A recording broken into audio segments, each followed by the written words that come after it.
아무것도 먹지 않은 채 체육관에 들어가는 상상을 해보십시오. 아침 식사도 운동, 전 쉐이크도 운전 중에 먹는 단백질 바도 없습니다. 오직 당신과 당신의 몸, 그리고 빈 속뿐입니다. 대부분의 사람들에게 그런 생각은 즉각적인 거부감을 불러일으킵니다. 잘못된 것 같고 안전하지 않으며 심지어 무책임하게 느껴지기도 합니다. 아마 평생 동안 운동하려면 연료가 필요하다. 음식이 곧 에너지다. 먹지 않으면 약해진다는 말을 들어왔을 것입니다. 그 믿음이 너무 깊이 뿌리 박혀 있어서 의문을 제기하는 것조차 불편하게 느껴집니다. 하지만 여기 대부분의 사람들이 멈춰서 생각해보지 않는 불편한 진실이 있습니다. 운동 직전에 먹는 식사는 실제로 그 운동에 동력을 공급하는 것이 아닙니다. 적어도 여러분이 생각하는 방식으로는 말이죠. 그리고 그 이유를 이해하게 되면 공복 운동에 대한 모든 논의가 달라집니다. 대부분의 사람은 에너지가 넘치는 느낌과 실제로 연료가 공급된 상태를 혼동합니다. 운동 전에 음식을 먹으면 신체는 들어올 칼로리를 예상하여 호르몬을 방출하는데 그 호르몬 반응으로 인해 준비된 느낌, 깨어있는 느낌, 심지어 강해진 느낌을 받을 수 있습니다. 하지만 그 감각은 방금 먹은 음식에서 나오는 것이 아닙니다. 운동 중에 사용하는 에너지는 체육관에 들어오기 훨씬 전에 이미 몸에 저장되어 있던 것입니다. 그렇다면 훨씬 더 흥미로운 질문이 제기됩니다. 연료가 이미 몸 안에 있다면 전혀 먹지 않고 운동할 때 실제로 무슨 일이 일어날까요? 그리고 왜 어떤 사람들은 그렇게 했을 때 더 예리하고 군살이 없으며 통제력이 있다고 느낄까요? 음식을 먹지 않고 훈련해도 에너지가 즉시 고갈되지 않는 이유를 이해하려면 먼저 신체가 실제로 어떻게 에너지를 생산하는지 알아야 합니다. 신체는 연료를 두 가지 주요 형태로 저장하며 이들은 매우 다르게 작용합니다. 첫 번째는 글리코겐입니다. 글리코겐은 간과 근육에 저장된 포도당일 뿐이며 신체에서 가장 편리한 에너지원입니다. 빠르고 효율적이며 접근하기 쉽습니다. 일반 성인은 약 400, 500g의 글리코겐을 저장하는데 이는 약 1600, 2000 칼로리의 사용 가능한 에너지에 해당합니다. 활동 수준에 따라 이 공급량은 12, 24시간 동안 지속될 수 있습니다. 두 번째 연료원은 체지방입니다. 여기서 관점이 중요한데 비교적 마른 사람조차도 지방으로 저장된 수만 칼로리를 지니고 있습니다. 그것은 단순한 비상용 연료가 아니라 거대한 에너지 비축량입니다. 여기서 대부분의 사람들이 놓치는 핵심이 있습니다. 신체는 항상 가장 쉬운 연료를 먼저 선택합니다. 글리코겐이 있는 한 신진대사는 지방을 쓰는 대신 계속해서 글리코겐을 사용하려고 합니다. 지방이 나빠서가 아니라 글리코겐이 편리하기 때문입니다. 음식이 끊임없이 들어오면 신체는 지방을 효율적으로 태우는 연습을 할 이유가 전혀 없습니다. 시간이 지나면서 그러한 유연성은 약해지고 사람들은 필요한 연료가 이미 있음에도 불구하고 운동 전에 반드시 먹어야 한다고 느끼게 됩니다. 여기서 대부분의 사람들이 들어온 이야기는 조용히 무너집니다. 운동 전에 먹는 음식은 곧바로 근육으로 이동하여 갑자기 연료가 되지 않습니다. 인간의 소화작용은 그렇게 작동하지 않습니다. 식사를 하면 음식물이 위장에서 5시간 동안 머물다가 소장으로 이동할 정도로 분해되며 그곳에서 영양소는 다음사 18시간에 걸쳐 천천히 흡수됩니다. 즉, 운동 전 식사에서 얻은 칼로리는 그 운동 중에 사용할 수 없습니다. 나중에 사용하기 위해 처리되고 있는 중이죠. 그렇다면 왜 사람들은 식사 후에 더 힘이 난다고 느낄까요? 그것은 뇌가 연료를 예상하기 때문입니다. 인슐린과 도파민 같은 호르몬이 들어올 칼로리를 기대하며 변화하고 이것이 심리적, 생리적 준비 상태를 만듭니다. 진짜처럼 느껴지지만 사용할 수 있는 에너지와는 다릅니다. 운동을 움직이는 에너지는 방금 먹은 식사가 아니라 저장된 글리코겐과 체지방에서 나옵니다. 이 차이를 명확히 알게 되면 다른 질문이 생깁니다. 그 순간 에너지를 위해 신선한 음식이 필요 없다면 글리코겐이 고갈되기 시작할 때 무엇이 달라질까요? 12, 16시간 동안 먹지 않으면 글리코겐 저장량이 줄어들기 시작합니다. 완전히 사라지지는 않지만 더 이상 풍부하지 않게 되죠. 글리코겐이 부족해지면 신체는 당황하지 않고 적응하여 연료원을 전환합니다. 이것이 바로 공복 운동이 규칙을 바꾸는 순간입니다. 포도당이 줄어들면 신진대사는 에너지를 얻기 위해 지방을 활용할 수밖에 없습니다. 지방세포는 지방산을 혈류로 방출하기 시작하고 간은 그 지방의 일부를 근육과 뇌가 효율적으로 사용할 수 있는 대체 연료인 케톤으로 전환합니다. 이러한 변화는 극단적이거나 부자연스러운 것이 아닙니다. 음식을 끊임없이 구할 수 있기 훨씬 전부터 인간이 생존을 위해 의존해온 정상적인 생물학적 반응입니다. 포도당 연소와 지방 연소 사이를 원활하게 이동하는 이 능력을 대사 유연성 메타보릭 플렉시빌리티라고 합니다. 건강한 신진대사는 하나의 연료원에만 갇혀 있지 않고 가용성에 따라 적응합니다.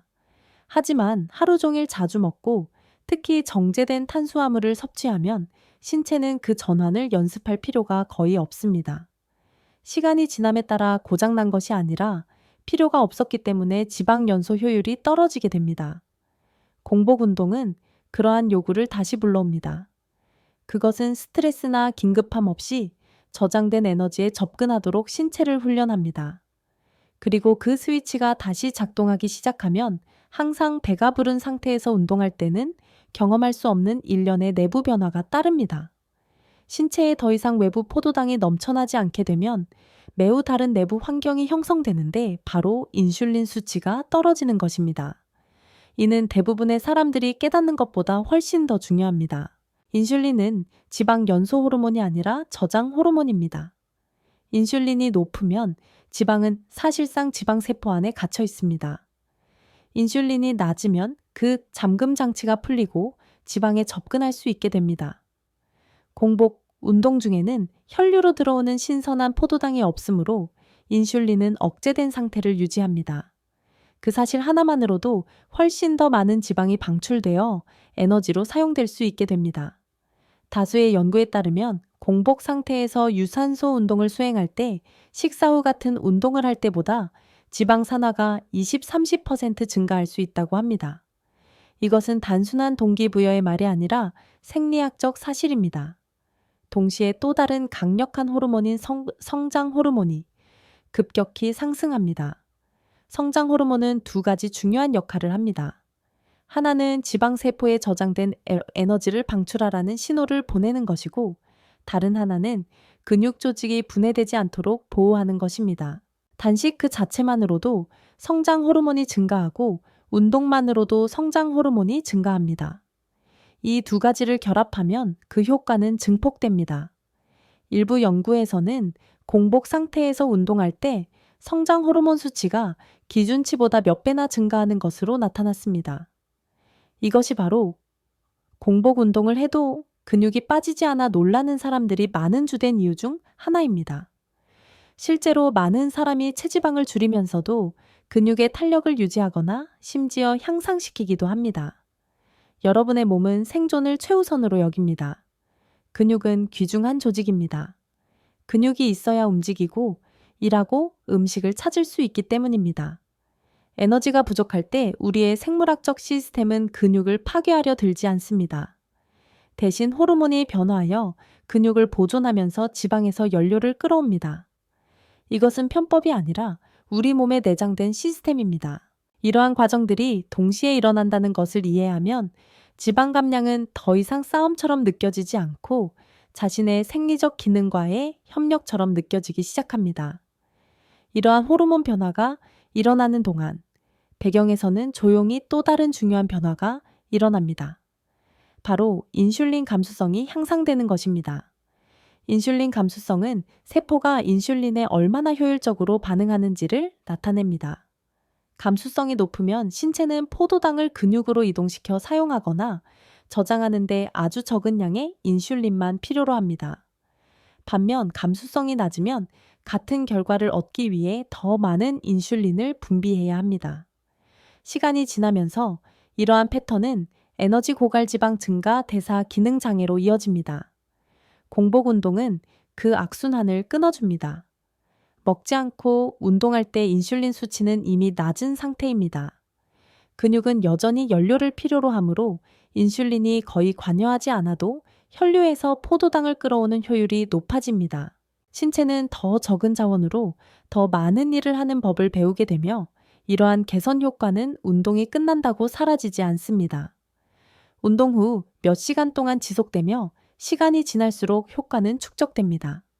정신적 명료함 또한 종종 개선되는 데 이는 플라시보 효과가 아닙니다. 단식 중에는 간이 지방을 분해하여 케톤을 생성합니다.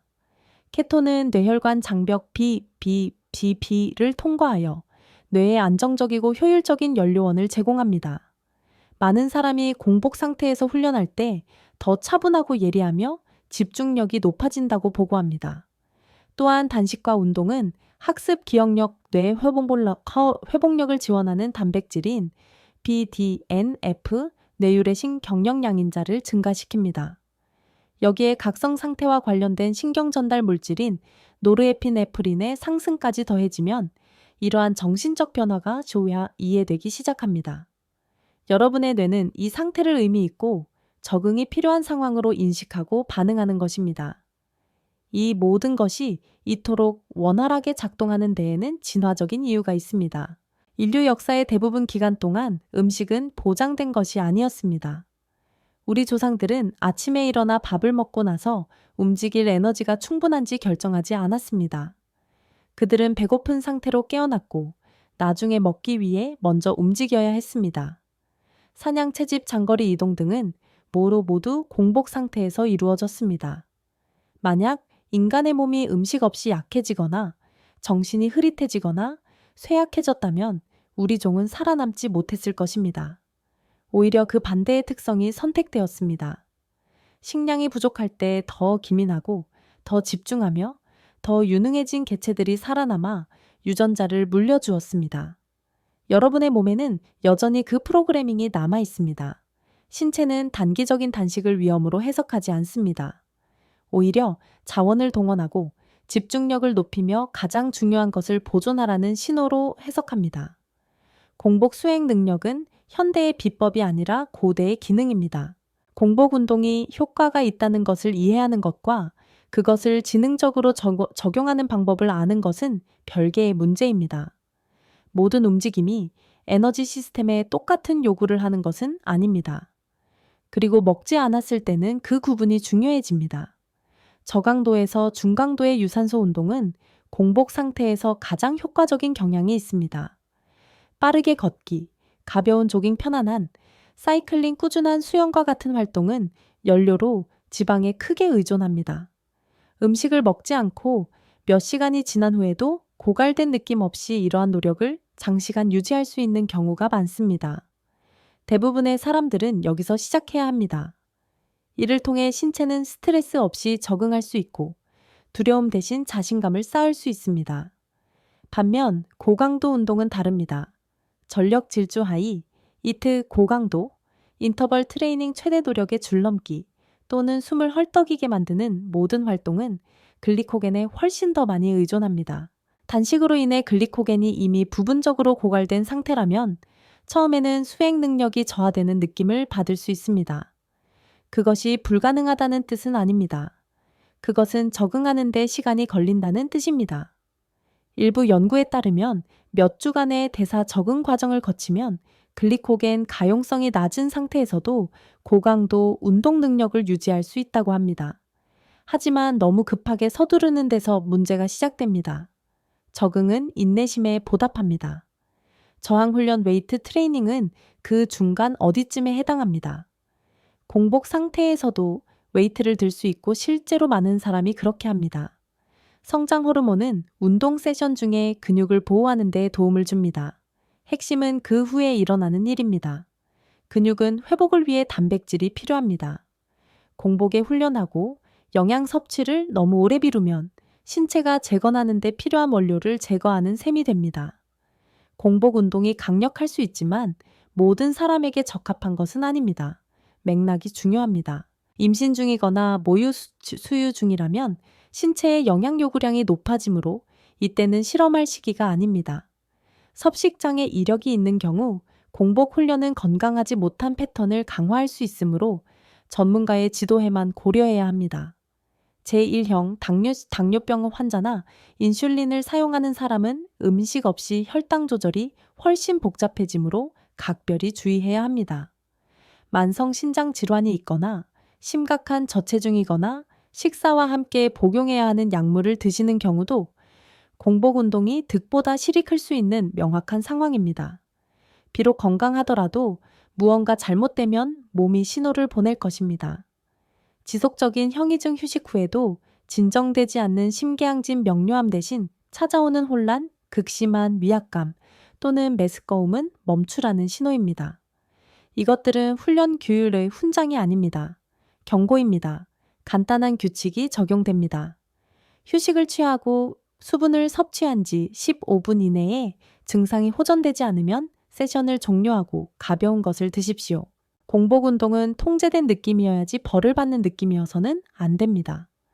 이 모든 것을 종합하면 한 가지가 분명해집니다. 공복 상태에서 운동하는 것은 무모한 짓이 아닙니다. 극단적인 것도 아닙니다. 그리고 엘리트 선수나 바이오해커들만을 위한 것도 아닙니다. 그것은 하나의 도구입니다.